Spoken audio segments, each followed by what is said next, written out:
In the top right-hand corner of today's map, it's actually game number 2, guys. Give it up for Navi Slavik. He's going to be our red Zerg. And down in the bottom left-hand corner, we have DRW, also known as Desrow. In the last game, couldn't quite hold down the fort at the natural. No, unfortunately. Lost the Nexus, and he was forced into a Dark Templar play, which I kind of disagree with now in hindsight, which of course is 2020. I feel like he should have just went for a straight-up rebuild, reestablish the Nexus, because I don't think Navi Slavik did enough damage. Or, he did enough damage, but I think he lost too many units in doing so. Again, I think he's going to kick himself a little bit when he sees that when he sees how late Navi Slavik decided to put up his third, because even if he had just taken all those DTs and turned them into Archons and made some sort of a big timing with that, I think he would have been in a fine spot. So HD with the camera work here, so sexy. I love watching the extractor body parts blow up in the air, man. That's highly disturbing, but thank you for letting me know. But nonetheless, as a Zerg player, you just got to get used to it. See that thing happen all the time. That is true. So here we have it, game number 2 now.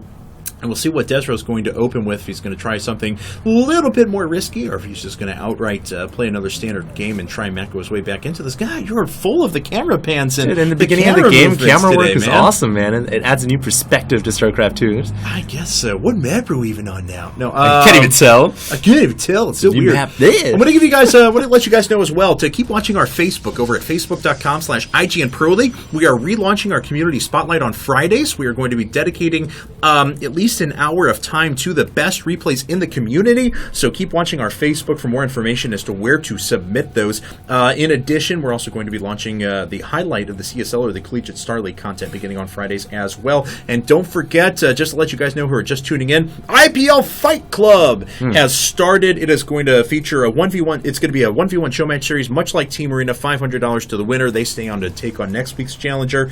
And this week it is actually going to be Liquid Chef versus TT White Raw, and I believe Slayers Young is going to play the winner of that. So cool, man. I mean, that's going to be a new little cool event that we have going once a week. The Fight Club complements Team Arena, complements Community Spotlight, indeed, complements HD Pain User and Cats playing on ladder, which I hope we finally one day we get a dedicated day for, because I think that's really cool. A lot of fans seem to like it.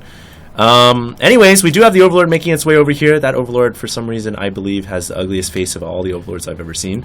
But he is going to go ahead and get the hatchery down here. Similar build opening here from Slavik, as that pylon will most likely be canceled. And there it goes. And back in the main of DRW. Is he going to switch up his game plan? Is he going to go for a 1-gate expand, 3-gate expand, maybe quick tech into Twilight Council? We'll have to see.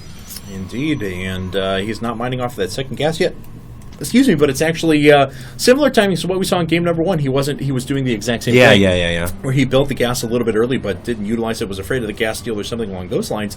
But let's take a look here. Nothing too out of the ordinary quite yet. On Slavik's side of things, Zergling speed is coming up. Maybe he'll try to overwhelm his opponent once again. Nevertheless, it's a pretty standard safe game so far.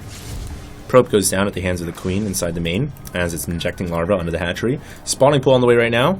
And, speed boost on the spawning pool on the way right now.